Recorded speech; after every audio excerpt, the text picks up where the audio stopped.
శేఖరణ back వచ్చే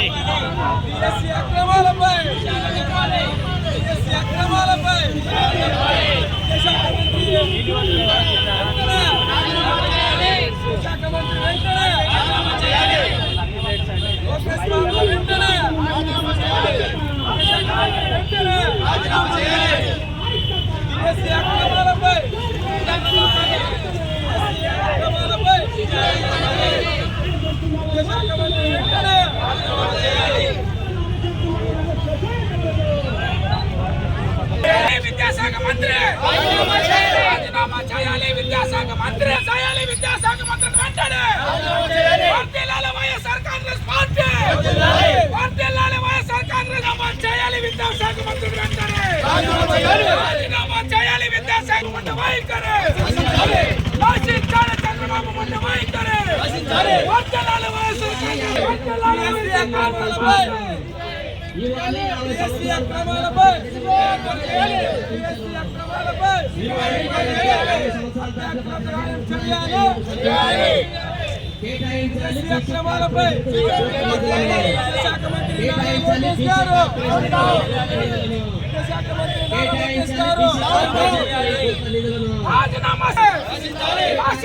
చంద్రబాబు మంత్రి వైఖరి.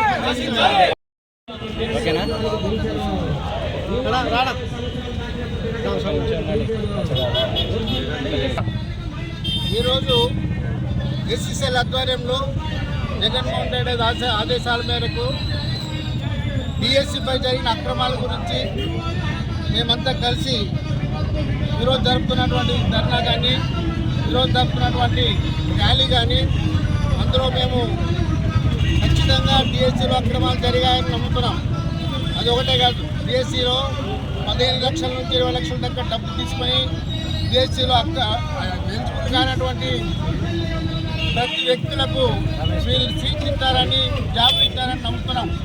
కాబట్టి డిఎస్సిలో జరిగినటువంటి అక్రమాలపై వెంటనే సిబిఐ విచారణ జరపాలి, లేదా సిట్టింగ్ జడ్జి ద్వారా అయినా న్యాయం చేకూరుగా విచారణ జరపాలి. ఈరోజు ఎంతమంది అయితే డిఎస్సి కోసం సంవత్సరాల తరబడిగా చదువుకొని విద్యార్థులు ఎంతోమంది కష్టపడి చేస్తే అందులో కోర్స్ కోటాలో జాబులు ఇచ్చి ఎలిజిబుల్ కానటువంటి స్టూడెంట్ ఎలిజిబుల్ కాని ప్రజలకి ప్రతి ఒక్కరికి సీట్లు ఇచ్చినారు. దాంట్లో 42 మంది 24 మాత్రమే స్పోర్ట్స్ కోటాలో వస్తాయి. కానీ 40 మార్చి దాంట్లో ఎన్నో స్పోర్ట్స్ కోటా చేర్చి ఎలిజిబుల్ కానటువంటి క్యాండిడేట్కి ఈరోజు అందులో ఉద్యోగాలు ఇచ్చారు. కాబట్టి డిఎస్సీ చేసే అక్రమాలు వెంటనే ఖచ్చితంగా సిబిఐ విచారణ చెప్పాలని మా యొక్క విజ్ఞప్తి. చంద్రబాబు కానీ కూటమి ప్రభుత్వం కానీ చేసిన మోసాలు ఎన్నో ఉన్నాయి, ప్రజలకు ఏమీ చేయలేదు. కానీ మేము మాత్రం సూపర్ 6 అని అమలు చేసినామని చెప్తున్నారు. కాబట్టి ఇట్లాంటివి ఎన్నో ఉన్నాయి. కాబట్టి వీటన్నిటిపైన మాకు ఈ కూటమి గవర్నమెంట్ పైన నమ్మకం లేదు. కాబట్టి ధర్నా చేయాల్సి వచ్చేది. వెంకటేశ్వర్లు ఎస్ఎస్ఎల్ జిల్లా అధ్యక్షుడు, కర్నూలు జిల్లా.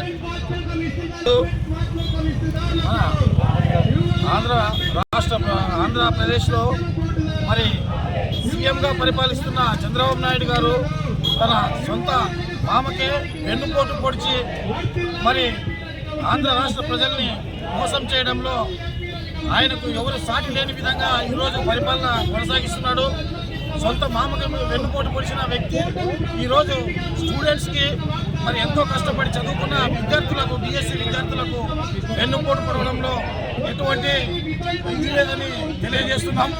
ఎందుకంటే చాలా పేద ప్రజలు డిఎస్సి కోసం కష్టపడి చదువుకొని వాళ్ళు కోచింగ్ తీసుకొని ఎన్నో డబ్బులు ఖర్చు పెట్టుకొని ఈరోజు వాళ్ళు అర్హత సాధిస్తే అర్హత లేని వ్యక్తులకు ఈరోజు ఉద్యోగాలు కేవలం తమ స్వార్థం కోసం, తమ యొక్క రాజకీయ స్వార్థాల కోసం డబ్బులు తీసుకొని ఈరోజు పేద విద్యార్థులకు అన్యాయం చేయడం జరిగింది.